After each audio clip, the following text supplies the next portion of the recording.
राधे राधे। जो भी मेरे प्रवचन सुन रहे हैं, जो भी मेरे प्रवचन सुन रहे हैं, उनमें से एक भक्त ने कहा कि महाराज सत्यनारायण भगवान की कथा भी आप कहिए। ठीक है, अब सत्यनारायण भगवान की कथा क्यों करना चाहिए? तो हिंदू धर्म के अनुसार कोई भी शुभ काम करने से पहले, कोई भी अच्छे काम को क्रमबद्ध चलाने के लिए सत्यनारायण भगवान की पूजा करना नितांत आवश्यक है। गृह प्रवेश हो तो सत्यनारायण भगवान की कथा, पुत्र का जन्म हो सत्यनारायण भगवान की कथा, विवाह हो तो सत्यनारायण भगवान की कथा होती है। तो हमारे जीवन में सत्यनारायण भगवान कथा नितांत आवश्यक है। भगवान की छोटी सी कथा है। तो कई लोग पूर्णिमा को, अमावस्या को करते हैं। तो सत्यनारायण भगवान की कथा अर्थ, धर्म, काम और मोक्ष चारों पदार्थ की प्राप्ति होती है। कथा जो करवाता है या करता है, सुनता है भगवान की। तो आइए सत्यनारायण भगवान कथा सुनते हैं। बोलो सतगुरुदेव भगवान की जय। रामचंद्र भगवान की जय। जानकी मात की जय। अपने अपने माता पिता सदगुरुदेव की जय। आइए तो सत्यनारायण भगवान की कथा सुनते हैं। तो सत्यनारायण भगवान की कथा में 5 अध्याय हैं। पहले अध्याय में जो बताया है कि क्यों की जाती है और कैसे करनी है, ये बताया है, और इससे क्या फल प्राप्त होता है पहले अध्याय में। और 4 अध्याय में जो बताया है किस किस ने इस पूजन को किया और उसे क्या क्या फल की प्राप्ति हुई, ये बताया है। तो आइए सत्यनारायण भगवान की कथा आरंभ करते हैं। बोले सत्यनारायण भगवान की जय। तो तीर्थ नैमिषारण्य में श्री सूत जी महाराज अति पवित्र कथा कह रहे थे। उसी समय 88,000 ऋषि का वृंद बनाकर सवन का आदि ऋषि गण आए। महाराज कथा तो अति पवित्र कहते हो, आगे घोर कलयुग आ रहा है। कलयुग में मनुष्य का मन भगवान में कम, अन्य कामों में ज़्यादा होगा। कोई ऐसा सुंदर और सरल उपाय बताइए ताकि मृत्युलोक के प्राणियों से करके दुख छुटकर सुख की प्राप्त कर अंत मोक्ष प्राप्त हो। सूतोवाच है। तो सूत जी महाराज कहते हैं, हे ऋषिगणों, जो तुमने उपाय पूछा है, यही उपाय एक समय देवऋषि नारद ने भगवान नारायण से किया था। और भगवान नारायण ने जो बताया था वही बताता हूँ कि एक समय देवऋषि नारद जी उस बैकुंठ से इस मृत्युलोक में आए। यहाँ आकर सबको दुखी देखा, स्वयं भी दुखी हुए। कोई धन से हीन, कोई संतान, कोई रोगी और कर्जदार, सबको दुखी देखा मृत्युलोक में। नारद के मन में बड़ा दुख हुआ। देखो कोई सुखी नहीं संसार में, इस मृत्युलोक में, क्योंकि संत नारद संत हैं। संत का हृदय बड़ा कोमल होता है, वो किसी के दुख को सहन कर सकते नहीं। नारद के नेत्रों में अश्रुपात हो गया। नारद कहते हैं, हे प्रभु, ये न्याय नहीं अन्याय है, आपकी संतानें कितना दुख पा रही हैं। तो नारद कहते हैं, मृत्युलोक के वासियों, तुम्हारा दुख दूर करने का उपाय भगवान से पूछ के आता हूँ, तब तक तुम भगवान का भजन करो। इतना कह के नारद जी इस मृत्युलोक से उस बैकुंठ लोक की ओर चल दिए। तो क्या देखते कि उस समय विष्णु भगवान दिव्य आसन पर शोभा पाते थे और सन निकट खड़े विजय उच्च से जयकार सुनाते थे। तो वामांग में श्री कमलापति के कमला भी शोभा पाती थी और श्रद्धा निष्ठा के हाथों से वह चरण दबाती जाती थी। जब ऐसे वातावरण में प्रवेश किया नारद ने, तो नारद को देख के भगवान ने कहा कि आओ नारद, कैसे आना हुआ। कि जब नारद बैकुंठ में गए तो क्या देखते हैं कि भगवान शीश सैया पर विराजमान जय विजय जय जयकार की ध्वनि कर रहे। माता लक्ष्मी बामंग में चरण दबा रही, मरक्का को कुंडल कानों पहने हुए भगवान। और नारद को देख के भगवान ने कहा, आओ नारद, कैसे आना हुआ। तो नारद कहते हैं, प्रभु मृत्युलोक से आ रहा हूँ, वहाँ के प्राणी नाना प्रकार के दुख पा रहे हैं और मैं वचन दे के उनके दुख दूर करने का उपाय आपसे पूछ के उनको बताऊँगा। तो भगवान कहते, हे नारद, हमने किसी को दुखी नहीं किया, सब अपने निज कर्मों से दुखी हैं। कर्म प्रधान विश्व करी राखा और जो जस कर तस पर छाखा। हमने कुछ किसी को दुखी नहीं किया, सब अपने कर्म, जो कर्म करता वैसे फल की प्राप्ति होती। तो नारद कहते हैं प्रभु वो पुत्र हैं, पुत्र का स्वभाव है अपराध करना और पिता का स्वभाव है क्षमा करना। वो आपके पुत्र हैं और आप जगत पिता हैं, अपने संतानों को दुख से बचाइए प्रभु। जब ऐसा कहा और नारद नहीं, नारद कहते नहीं प्रभु आज मैं वचन दे के आया उनको कि मैं दुख दूर करने का उपाय आपसे पूछ के जाऊँगा। जब नहीं मारे नारद तो भगवान समझ गए कि नारद मानने वाले हैं, क्यों संत है ना, दूसरों को दुख को देखकर संत का हृदय बड़ा दुखी होता है। नारद कहते हैं प्रभु बताना ही पड़ेगा। आज तो नारद जिद पे अड़ गए। जब नारद नहीं माने तो भगवान कहते हैं सुनो नारद, अगर तुम नहीं मानते हो तो इस मृत्यु लोक में दुख को छोड़कर सुख की प्राप्ति करने के लिए क्या करे, हमारा पूजन करे। बोले कैसे करे, कि जो क्लेश जाल से छूट प्राप्त करना चाहे सुख का साधन, तो भगवान सत्य नारायण का वो करे प्रेम से आराधन। हिंसा असत्य मद लोभ मोह और काम क्रोध का त्याग करे और सच्चे मन से नारायण के चरणों से वो अनुराग करे। हे नारद जी, एक दिन के लिए उपवास करे, इष्ट मित जाति समाज वालों को बुलावे, ऊंचे सिंहासन पर हमारी प्रतिमा रखे, एक दिन के लिए 5 बातों का त्याग करे, हिंसा असत्य मद लोभ मोह, इन 5 बातों का त्याग करे और ब्राह्मण द्वारा हमारी कथा सुने और सबको भोजन करावे। और भोजन कराने के बाद, कथा सुनने के बाद, प्रसाद लेने के बाद सब नारायण नारायण कहते अपने भवन की ओर जावें। जो भी इस प्रकार हमारे पूजन को करेगा उससे चारों पदार्थ की, अर्थ धर्म काम और मोक्ष, चारों पदार्थ की प्राप्ति होगी।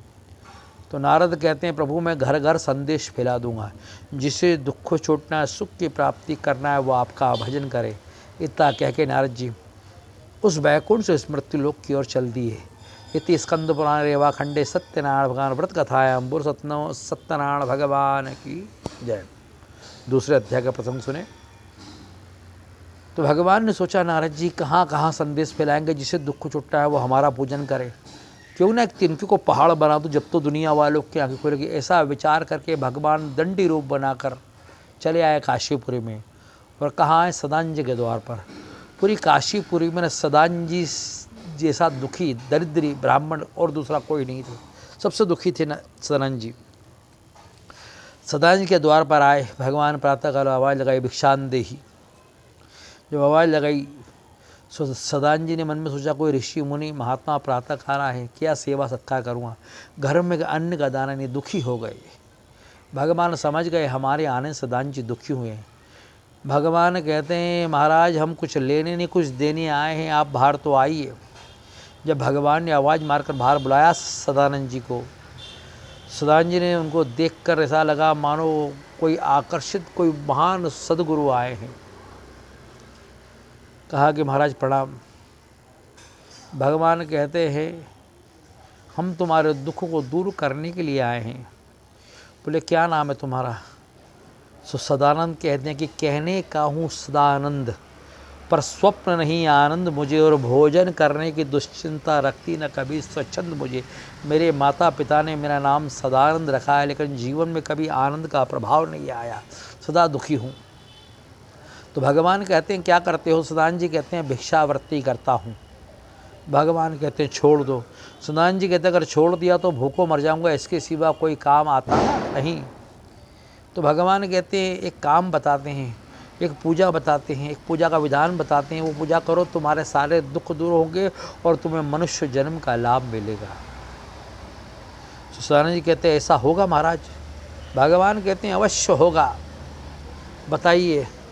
तो भगवान ने जिस प्रकार पहले अध्याय में नारद को पूजन का विधान समझाया था, इस प्रकार दूसरे अध्याय में सदानंद को पूजन का विधान समझाते कि जो क्लेश जाल से छूट प्राप्त करना चाहे सुख का साधन, तो भगवान सत्यनारायण का वो करे प्रेम से आराधन। हिंसा असत्य मद लोभ मोह काम क्रोध का त्याग करे और सच्चे मन से नारायण के चरणों से वो अनुराग करे। फिर संक्षिप्त बताया कैसे करना चाहिए पूजा। तो सदानंद संकल्प करते हैं महाराज आज की भिक्षा से जो भी कुछ मिलेगा उससे पूजन करूँगा। शत संकल्प कर गए तो अतुल द्रव्य की प्राप्ति हुई। हार फूल पूजा की सामग्री लेकर घर आए, केले के पत्तों का मंडप बनाया और नित्य पूजन करने लगे। तो एक दिन काशीपुरी के नगर निवासी गंगा जी में स्नान करने चले जा रहे थे। उस समय सदानंद जी भगवान सत्यनारायण का पूजन कर रहे थे। सदानंद की झोपड़ी से आवाज़ सुनी, सब वहाँ गए। पूछा, महाराज जी क्या है, किसकी पूजा कर रहे हैं? जब सदानंद जी से काशीपुरी नगरवासियों ने पूछा तो सदानंद जी कहते हैं, सत्यनारायण भगवान का पूजन और इच्छित फल देने वाला है। तो कोई कहता है संतान मिलती है, कोई कहता है हमारा धन मिलता है, कोई कहता है साहब जीवन में आनंद मिलता है, कोई कहता है शांति मिलती है। तो सदानंद जी कहते हैं, इस पूजन करने से सारे सुख की प्राप्ति होती है। अब तो क्या हुआ, एक सदानंद जी और पूरी काशीपुरी नगरी घर घर सदानंद जी कथा करने लगे।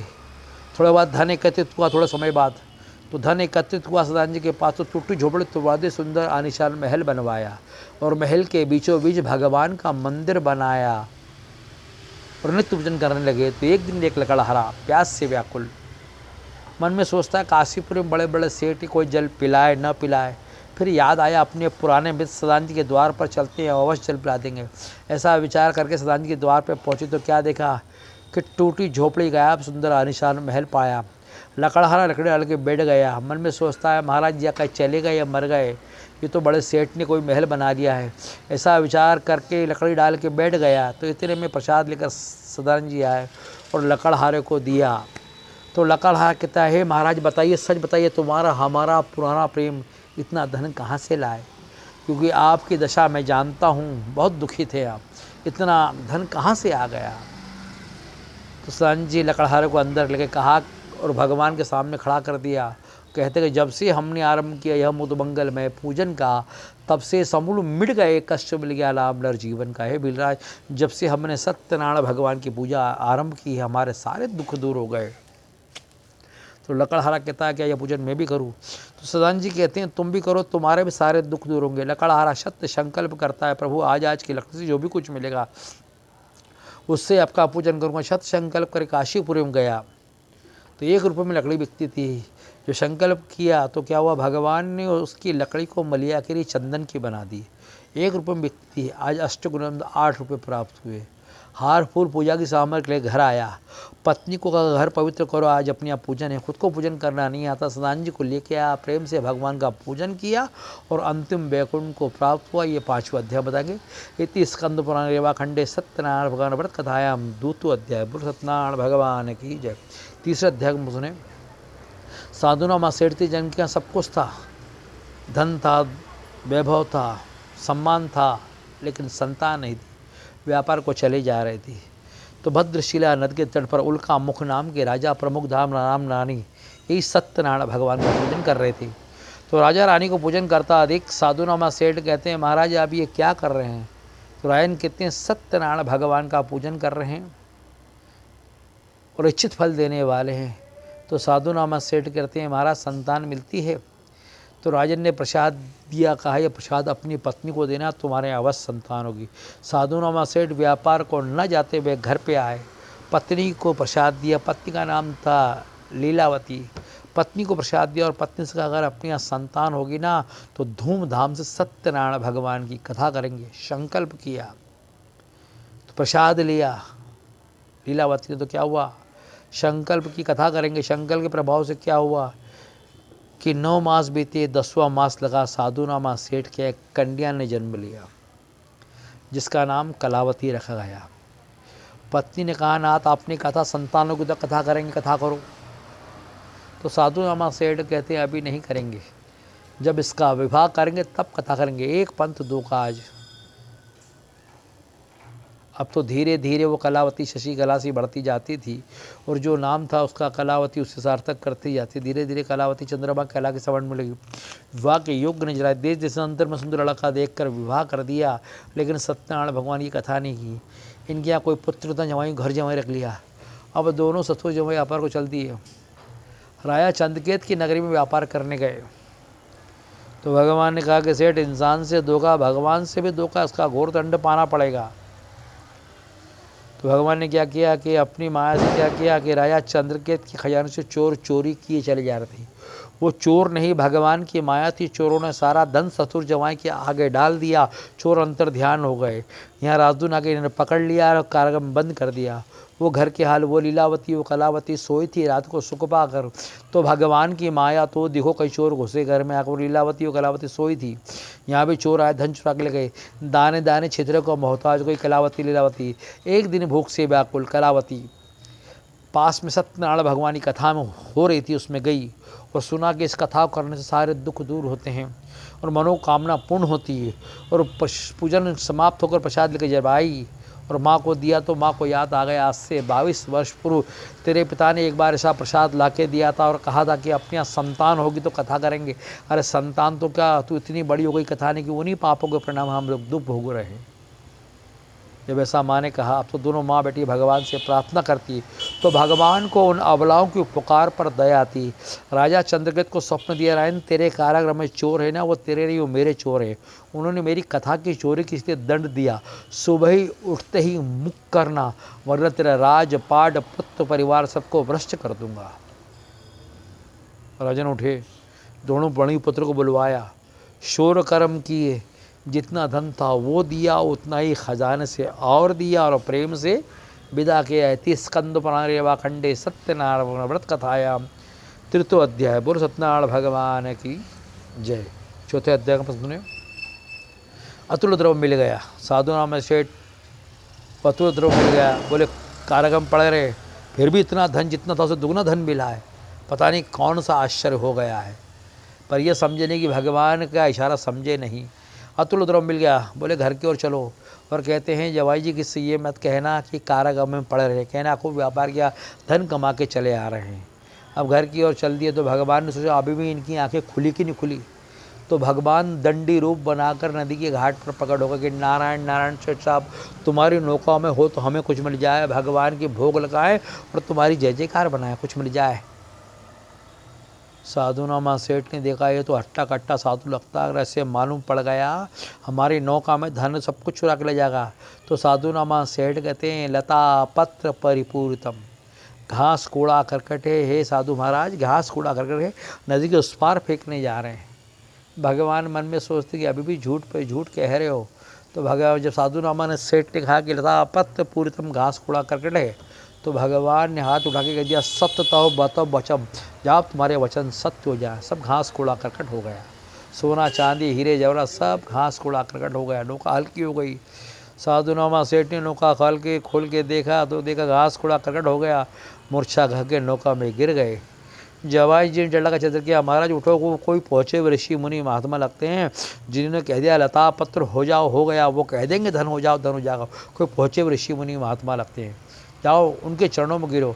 अब साधु नामा सेठ भगवान को ढूंढने लगे तो भगवान एक वट वृक्ष के नीचे समाधि लगाकर बैठे थे। साधु नामा सेठ उनके चरणों में गए, आप तो महाराज कोई पहुँचे हुए ऋषि मुनि महात्मा लगते हो, आपको पहचाने मुझसे गलती हो गई, जितना धन चाहिए ले जाना, पर एक बार कह दो हमारी नौका में धन हो जाए। भगवान ने सोचा कि अभी भी इनकी आंखें नहीं खुल रही हैं, माया से घिरी है, माया से वशीभूत है, फिर भी पहचान नहीं रहे मुझको।